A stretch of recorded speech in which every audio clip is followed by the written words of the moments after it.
넘치시기를 바랍니다. 하나님의 사랑으로 회복되는 가정, 하나님의 사랑으로 회복되는 가정이라는 제목으로 회복으로 나아가는 가정 5번째 말씀을 함께 나누도록 하겠습니다. 가정의 달인 5월달, 이제 오늘 하루 마지막 날이죠.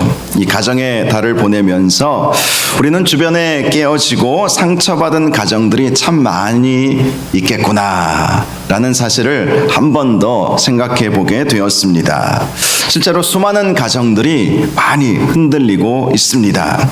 가장 안전해야 할 피난처인 가정이 때로는 서로에게 가장 날카로운 비수를 꽂는 아픔의 장소가 될 때가 있습니다.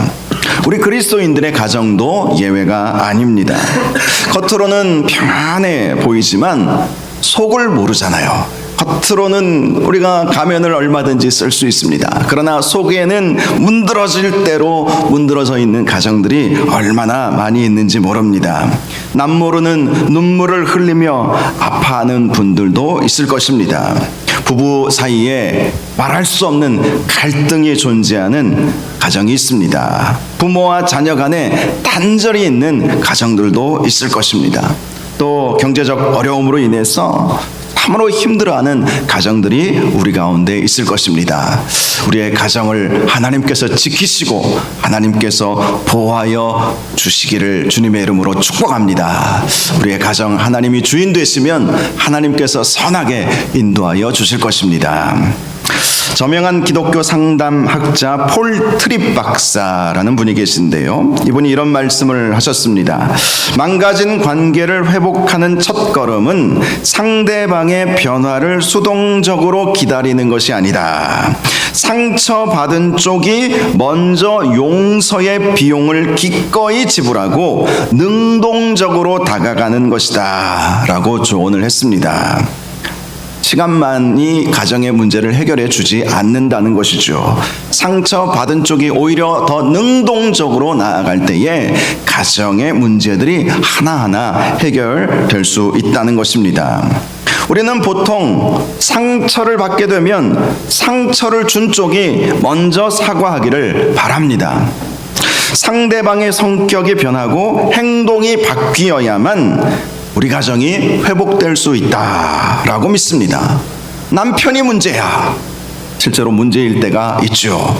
남편이 문제야. 남편이 바뀌면 우리 가정이 편안해질 건데 이렇게 생각할 때가 있죠.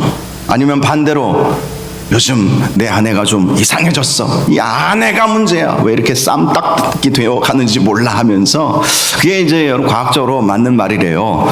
남자는 나이가 들수록 에스트로겐이 나와서 더 부드러워지고 여자분들은 테스토스테론이 나와서 더 거칠어진다고 합니다. 이게 과학적이랍니다. 그러니까 때로는 이 여자분들이 예전과는 달리 왜 전에는 할 말도 못했는데 이제는 왜 이렇게 쏘아붙이나, 아내가 문제야, 뭐 이렇게 생각하는 가정들도 있겠죠.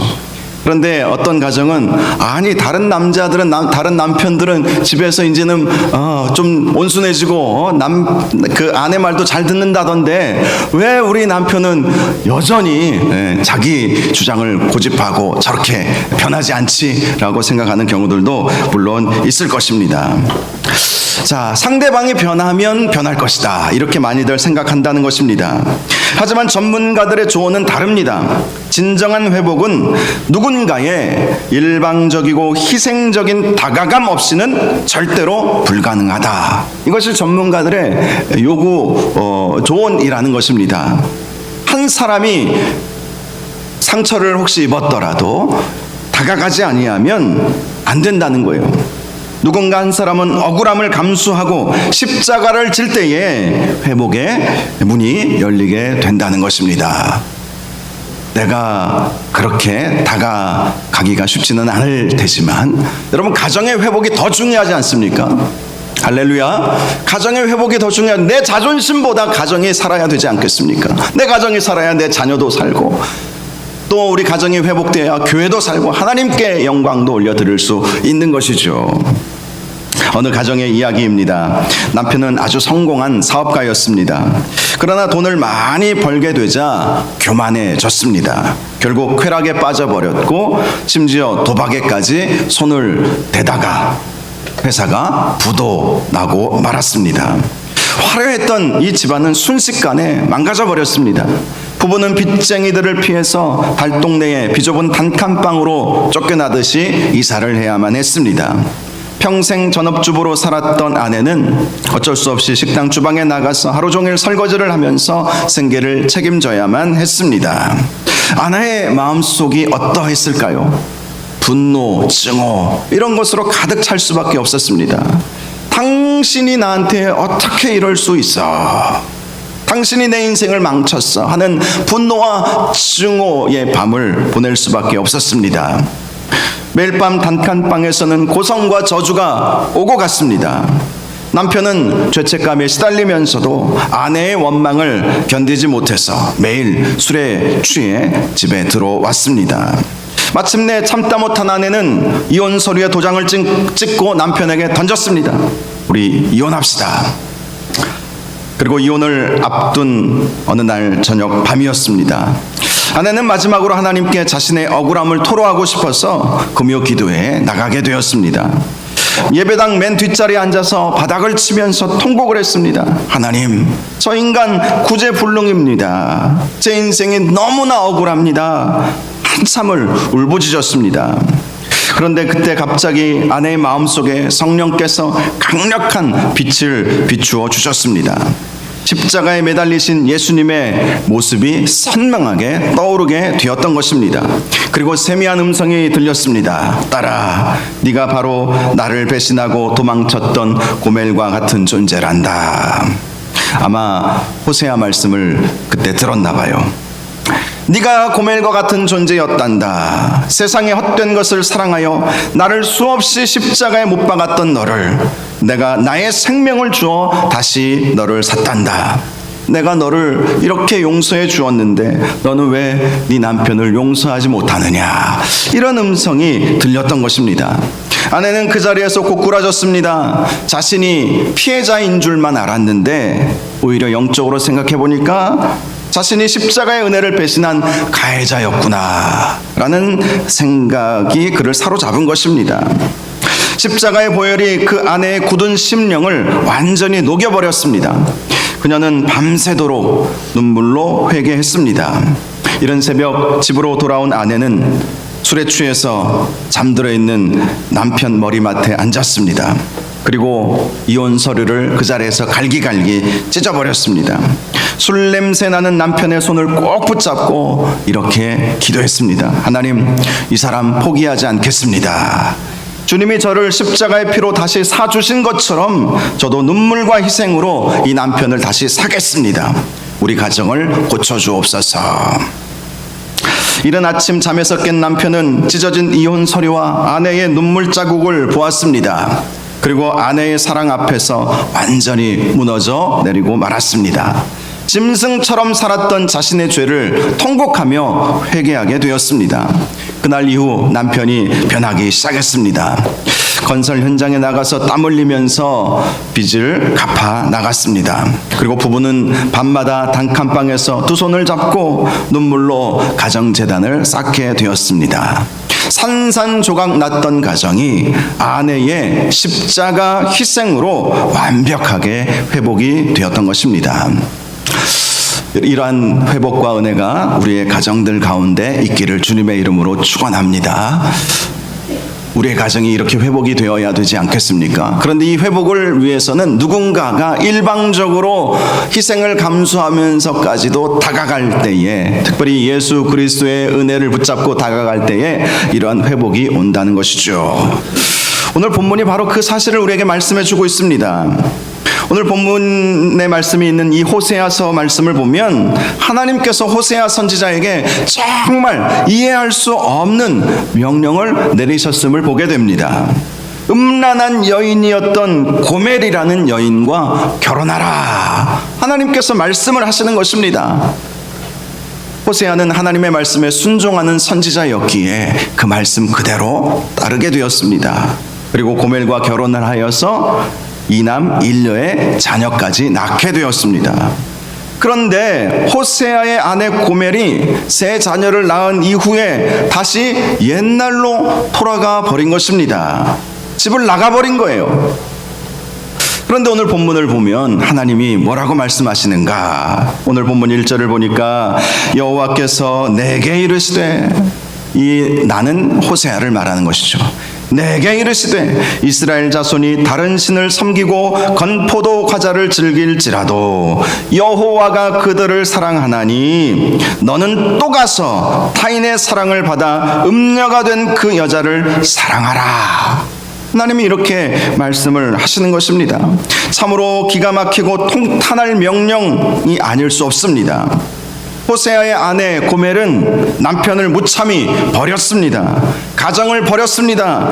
심지어 자신이 낳은 자녀들까지도 버리고 집을 나가버렸습니다. 그녀는 과거의 방탕한 습관을 버리지 못하고 세상의 쾌락을 쫓아서 떠나버린 것입니다. 호세아의 가슴은 갈기갈기 찢겨졌을 것입니다. 철저한 배신감, 처절한 배신감, 수치심, 그리고 분노로 인해서 밤잠을 이루지 못하고 뜬 눈으로 밤을 지새웠을 것입니다. 그런데 오늘 말씀을 보면 이 음란한 고멜의 모습이 누구의 모습인지를 말씀해 주고 있죠. 바로 이스라엘 백성의 모습이었다는 것입니다. 고멜은 이스라엘이고 호세아 너는 나다. 이렇게 지금 말씀을 하시는 것이죠. 당시 여로보암 2세 시대였습니다. 여로보암 2세 시대에는 북이스라엘이 경제적으로는 아주 풍요로운 시기였습니다. 하지만 영적으로는 극도로 타락했던 시기이기도 했습니다. 이스라엘은 구원의 은혜를 베푸신 남편 되신 하나님을 버리고 있었던 것입니다. 하나님과 이스라엘의 그 관계가 여러 가지 비유로 설명이 되는데, 하나님은 신랑이 되시고 이스라엘은 신부 되신다는 이러한 비유들이 성경 곳곳에 많이 등장하죠. 하나님은 이스라엘을 자신의 신부로 맞아 들여 주셨다는 것입니다. 그런데 이 이스라엘이 우상을 섬기게 되었다는 것입니다. 그들은 풍요와 다산을 약속하는 바알신을 음란하게 섬겼던 것입니다. 그들은 제단에서 건포도 과자를 즐겼습니다. 건포도 과자는 당시 우상 숭배의 제물로 쓰이던 음식이었다고 알려져 있습니다. 아주 달콤하고 자극적인 맛을 내는 이 과자는 세상의 육신적인 쾌락과 물질주의를 상징하는 것이었습니다. 즉 당시 이스라엘 백성은 눈에 보이지 않는 거룩하신 하나님보다 당장 내 입에 달콤하고 내 배를 불려주는 세상의 쾌락을 선택하고 있었다는 것입니다. 그런데 하나님은 그 이스라엘 백성을 향하여 이렇게 말씀하신다는 것이죠. 여호와가 그들을 사랑하나니. 그 음란한 도망갔던 신부와 같은 그 이스라엘을 하나님은 사랑하신다. 하나님께서 호세아에게 그렇게 말씀을 하신다는 것입니다. 이스라엘 백성은 철저히 하나님을 배신했지만 하나님은 결코 그들을 포기하지 않고 계시다 라는 사실을 말씀하여 주신 것입니다. 하나님은 아내가 떠나버림으로 상처 입은 호세아에게 바로 나의 그 마음을 가지고 너는 또 가서 타인의 사랑을 받아 음녀가 된 그 여자를 사랑하라, 이렇게 명령을 내리셨던 것입니다. 아마 호세아는 이 명령을 처음에는 인간적으로 받아들이기 쉽지 않았을 것입니다. 자기를 배신하고 가정을 저버린 아내를 또다시 사랑할 힘이 호세아에게 남아있지 않았을 것입니다. 심지어 하나님은 그녀를 다시 데리고 와라 이렇게만 말씀하시는 것이 아니라 사랑하라, 또다시 이전에도 음란한 여인이었던 고멜을 아내로 맞이하였듯이 또다시 그녀를 데리고 와서 그녀를 사랑하라, 데리고만 와서 집에 앉혀놓아라 이렇게 말씀하시는 것이 아니라 사랑하라, 사랑하라 이렇게 명령을 내리시니 하나님의 말씀에 순종하고자 했던 호세아 입장에서는 참으로 마음이 어렵고 힘들지 않았겠습니까? 그런데 오늘 본문 2절을 보니까 하나님의 그 명령에 이 호세아 선지자가 그대로 순종하죠. 그리고 이렇게 합니다. 내가 은 15개와 보리 한 호멜 반으로 나를 위하여 그를 샀다라고 말씀을 하고 있습니다. 호세아는 자신의 마음은 그렇지 않았을지라도 하나님의 말씀에 순종했던 것입니다. 그래서 은 15개와 보리 한 호멜 반으로 그녀를 사오게 되었던 것입니다. 당시 고멜은 세상의 쾌락을 쫓아 집을 떠났지만 결국 노예 시장의 경매대에 서 있었다는 사실을 이 말씀을 통해서 알 수가 있습니다. 하나님을 떠난 인생이 얼마나 비참해지는지 보여주는 장면이라고도 할 수 있습니다. 마치 탕자가 아버지의 집을 떠나서 멀리 타국으로 갔을 때에 돼지가 먹는 쥐엄나무 열매조차도 얻지 못했던 그 비참함에 빠졌던 것처럼 이 고멜도 하나님을 떠남으로 인해서 완전히 인생이 망가져 버린 것입니다. 그리고 노예가 거래되는 그 노예 시장에 서게 되었던 것이죠.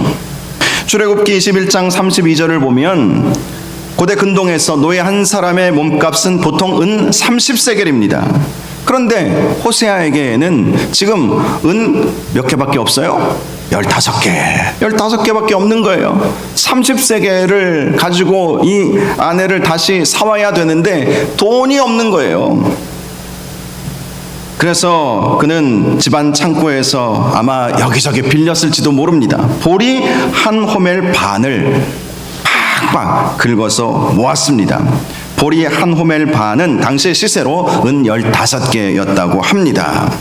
한마디로 호세아는 모든 전 재산을 다 통틀어서 아내를 사왔던 거예요.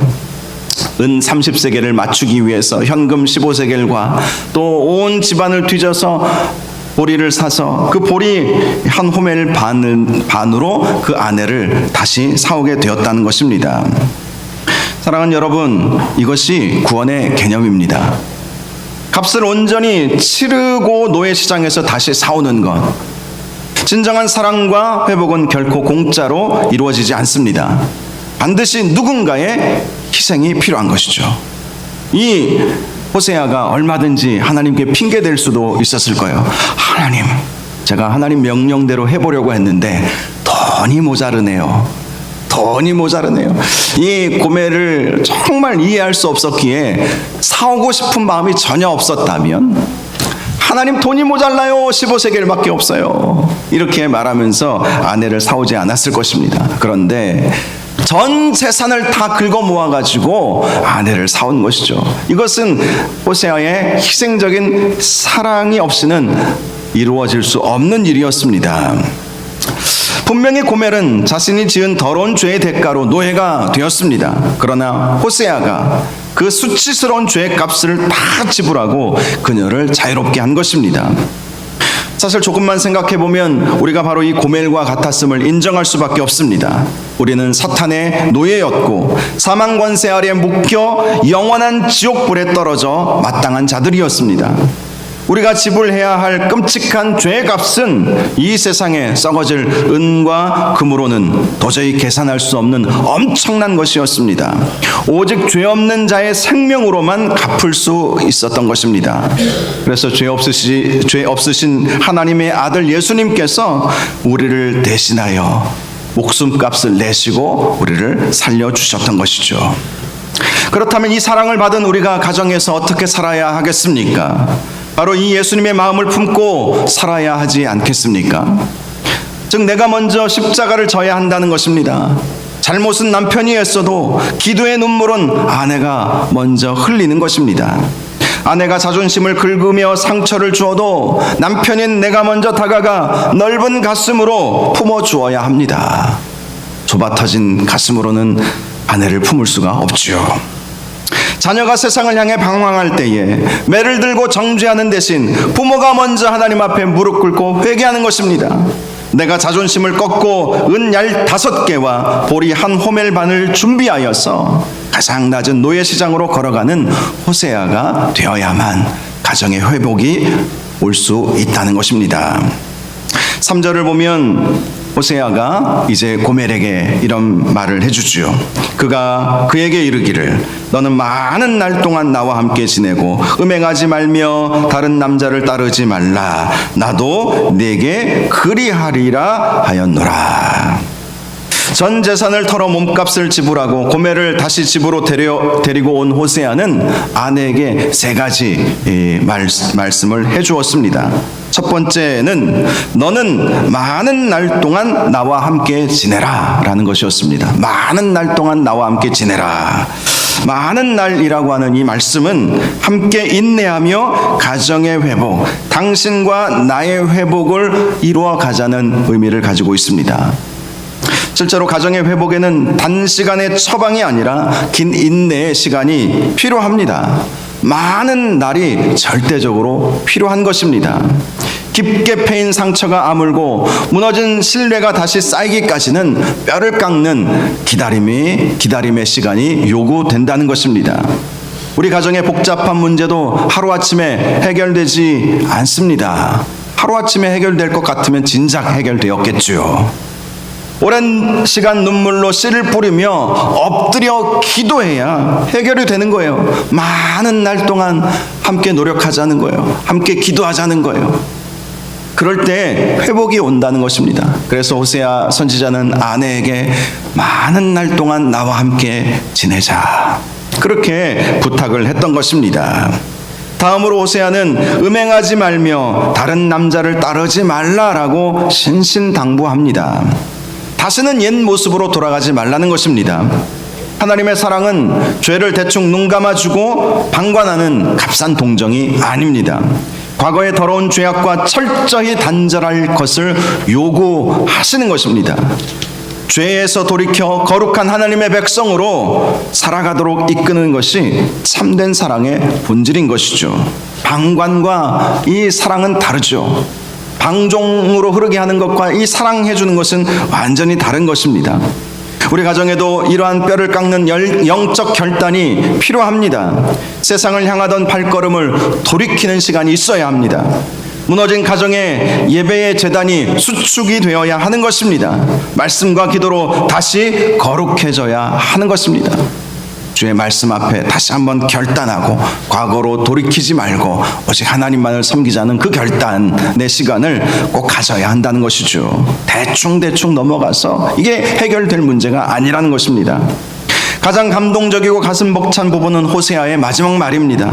나도 내게 그리하리라. 나도 내게 그리하리라. 이 짧은 한마디에 호세아의 진심과 사랑이 담겨져 있는 것입니다. 고멜아, 나도 이제 너만을 사랑하겠다. 나도 이제 어떤 시련이 있어도 다시는 내 곁을 떠나지 않겠다. 끝까지 너를 지키고 보호하겠다. 나도 내게 그리하리라. 이것은 조건적인 계약이 아니죠. 목숨을 건 언약인 것입니다. 실제로 우리 하나님은 우리에게 다가와 이렇게 말씀하십니다. 우리가 죄악 가운데 머물렀어도 하나님은 우리에게 이렇게 말씀하시는 것이죠. 나도 내게 그리하리라. 내가 세상 끝날까지 너와 함께 있으리라. 네가 사망의 음침한 골짜기를 다닐지라도 내가 결코 너를 떠나지 아니하고 버리지 아니하리라. 이 호세아가 고멜에게 해주었던 이 말씀이 하나님께서 실상은 우리에게 주시는 말씀이라는 것입니다. 신실하신 임마누엘의 하나님의 약속이 오늘 팍팍한 세상을 살아가는 우리를 살게 하는 것입니다. 바로 이 위대한 약속이 비바람에 흔들리는 우리 가정을 든든히 붙들어주는 반석이 되는 것이죠. 많은 가정사역 전문가들은 가정회복에 대해서 이런 말씀을 합니다. 상처 입은 가정의 궁극적인 회복은 단순히 과거의 문제를 덮어두는 미봉책이나 일시적인 감정의 봉합으로 끝나서는 안 된다. 그래서 그냥 무조건 덮어만 둔다고 해결되는 것이 아니라는 거예요. 부부가 서로를 향해 변치 않는 새로운 언약을 맺고 헌신을 다짐할 때 비로소 완성이 된다. 이런 완성까지 나아갈 수 있는 우리의 가정들 되시기를 바랍니다. 호세아가 아내에게 나도 내게 그리하리라 하고 약속했듯이 우리 역시 십자가 앞에서 배우자를 향해서 자녀들을 향해서 다시 한번 헌신의 언약을 새롭게 갱신해야 한다는 것입니다. 즉 진정한 가정의 회복은 말씀 안에서 이루어질 수 있다는 거예요. 말씀 안에서. 요즘 유튜브나 TV에서 보면 가정 상담하는 프로그램들 참 많이 나옵니다. 참 좋은 내용들 많이 있어요. 도움이 됩니다. 그런데 그것은 근본적인 치유가 되지는 못하겠다라는 생각이 듭니다. 왜냐하면 진정한 회복은 말씀 안에서, 믿음 안에서, 그리스도 안에서 이루어질 수 있기 때문인 것입니다. 그럴 때 진정한 사랑이 나타나는 것이고 또 말씀의 은혜가 가정을 굳건히 세워주시는 것이죠. 그리스도 안에서, 믿음 안에서, 은혜 안에서 가정이 회복되어야 하는 것입니다. 그럴 때 진정한 언약 관계가 이루어질 수 있게 되는 것이죠. 기독교 역사상 가장 위대한 신학자 중에 한 사람을 꼽으라면 어거스틴을 꼽을 수 있습니다. 방탕했던 어거스틴이 위대한 성자가 되기까지는 그의 어머니 모니카의 희생이 있었습니다. 그녀의 기도가 있었습니다. 어거스틴이 쓴 참회록이라고 하는 책이 있죠. 참회록, 고백록 이렇게 번역되어 있는 책이 있습니다. 그 책을 보면 어머니와 아버지의 이야기가 종종 등장을 합니다. 모니카의 남편이자 어거스틴의 아버지는 파트리키우스라는 사람이었어요. 파트리키우스. 그는 본래 이교도 출신의 관원이었고요. 또 성격은 극도로 불같고 폭력적이었다고 합니다. 수시로 외도를 저질렀던 남봉꾼이었습니다. 그런데 신실한 신앙인이었던 모니카는 그런 남편을 위해 참고 기도한 것입니다. 남편이 화를 낼 때에는 침묵으로 십자가를 졌습니다. 남편이 죄를 지을 때에는 골방에 들어가 눈물로 남편의 영혼을 위해서 기도했습니다. 모니카는 남편의 끝없는 배신과 폭언 속에서도 원망이나 복수심에 사로잡히지 않았던 것입니다. 오히려 그럴수록 남편을 더 잘 섬겨주었고 자신의 거룩하고 순결한 삶의 행실을 통해서 남편에게 살아계신 하나님을 보여주고자 애를 썼습니다. 그 결과 모니카의 그 포기하지 않는 사랑 앞에서 평생 바위처럼 완악했던 남편 파트리키우스의 마음이 무너져 내렸습니다. 그는 죽기 직전 자신의 모든 죄를 통곡하면서 회개하고 예수 그리스도를 구주로 영접하고 병상에서 세례를 받게 되었던 것입니다. 평생 불행했던 그 부부의 깨어진 관계가 그리스도의 십자가 안에서 기적처럼 완벽하게 회복이 되었던 것입니다. 어거스틴은 자기 부모님의 이러한 십자가 회복의 모습이 훗날 자신이 철저히 회개하고 하나님께로 돌아오게 된 계기가 되었다라고 고백을 하게 되었습니다. 모니카 한 사람의 희생이 남편을 살린 것이고 아들을 살린 것이고 결국 기독교 역사를 성장시키게 해 주었던 것이죠. 여러분, 이러한 희생과 헌신이 없이는 결코 가정의 회복이 이루어질 수 없습니다. 결코 쉽지 않습니다. 예수님이 이 세상에 내려오셔서 십자가 지시는 것이 쉬운 일이었는 줄 아십니까? 예수님도 겟세마네 동산에서 기도하지 않았습니까? 하나님, 할 수만 있다면 이 잔을 내게서 옮겨주시옵소서 간절히 기도하시지 않았습니까? 그만큼 힘들고 어려운 일이에요. 가정을 회복시킨다는 것은 누군가 한 사람이 바로 그 예수님처럼 십자가 지는 마음이 없이는 이루어질 수 없기에 하나님은 우리가 먼저 은혜 받은 자가 그러한 십자가의 희생과 사랑으로 가정을 회복시킬 것을 말씀하여 주셨던 것입니다. 말씀을 마치겠습니다. 사랑하는 여러분, 우리 모두는 하나님 앞에 철저하게 배신하고 타락했던 영적인 고멜이었습니다. 그러나 예수 그리스도께서 저주의 십자가에 달리사 그 보배로운 피와 생명을 내어주심으로 우리의 몸값을 완벽하게 지불하여 주시고 우리를 영접하여 주셨습니다. 은 15개와 호멜 한 호멜 반으로, 보리 한 호멜 반으로 지불된 그 사랑, 하늘 보좌를 버리시고 생명을 바쳐 우리를 되찾으신 그 크고 놀라운 십자가 사랑을 우리는 힘입게 되었습니다. 그렇다면 그 은혜를 받은 우리가 가정 안에서 어떻게 해야 할지 예수님처럼 해야 할 줄로 믿으시기를 바랍니다. 우리 안에 깊이 뿌리박힌 헛된 자존심, 상대방을 향한 원망과 미움, 내 의를 주장하려는 악한 욕망들을 이 시간 십자가 앞에 다 내려놓으시기를 바랍니다. 나의 율법적인 권리들이 있어요. 쏴붙일 권리가 나에게 있어요. 이에는 이, 눈에는 눈.